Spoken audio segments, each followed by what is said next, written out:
I yield to myself such time as I may consume. May I proceed? The gentleman's recognized. I rise in strong opposition to H.R. 3079, the United States Panama Trade Implementation Act.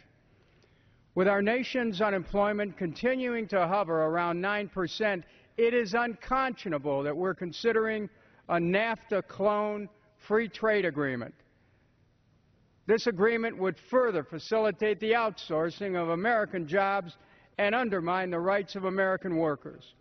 Proponents of free trade agreements like to purport that they're good for the American economy and will create jobs.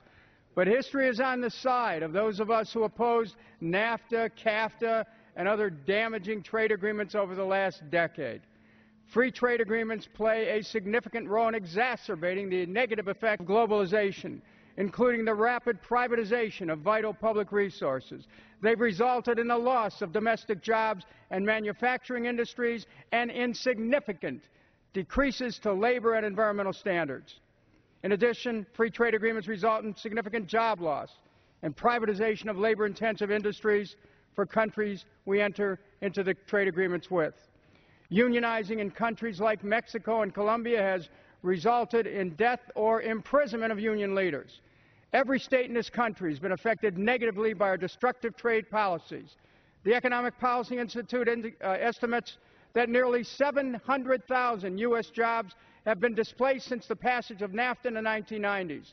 The majority of the jobs displaced, 60%, were in the manufacturing sector. My home state of Ohio is one of the top 10 states with the most jobs displaced by NAFTA, having lost 34,900 jobs. Our rapidly increasing trade deficits with countries like China has resulted in the loss of over 5 million jobs in the last decade. Of that 5 million, the state of Ohio has lost 103,000 jobs as a result of the increase in our trade deficit with China.